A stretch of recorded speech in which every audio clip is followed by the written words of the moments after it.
Municipal ఎన్నికల ప్రచారంలో భాగంగా కరీంనగర్లో నిర్వహించినటువంటి స్ట్రీట్ కార్నర్ మీటింగ్లో బండి సంజయ్ పాల్గొన్నారు.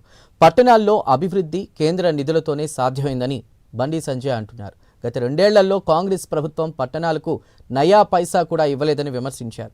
ప్రజలు ఆలోచించి ఓటు వేయాలని ఆయన విజ్ఞప్తి చేశారు. బీఆర్ఎస్ ఒక్క పైసా ఇవ్వలే మున్సిపాలిటీకి.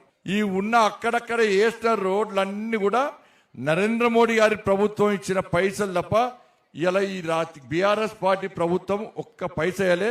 నేను అంతకుముందు పోయినసారి మున్సిపల్ ఎన్నికలు వచ్చిన అప్పుడు గదే చెప్పిన, మాకు ఓటేయండి, మేము ఢిల్లీ పోయి పైసలు పట్టుకొస్తాము అంటే మీరు మాకు ఓటేరా, మాకేమో అబద్ధాలు చెప్పుడు రాదా, దొంగ హామీలు ఇరాదా, మోసపూడుతున్న మాటలు చెప్పరాదా, మీరు మాకు ఓటేరా, ఊరించుకుంటా అంటే కథం టక్కన గుదిరి.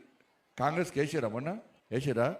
2500 2500 పోయి గుద్దురా. తెలంగాణ కేసీఆర్ రేవంత్ రెడ్డి వచ్చిండా? మీకు ఇచ్చిరా 2500? 4000 ఇచ్చిరా? తులం బంగారం ఇచ్చిరా?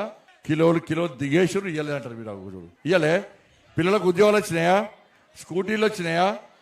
మరి మాకు వేస్తే ఏమవుతుందక్క? మీకు వస్తే ఇవ్వాల లేదా?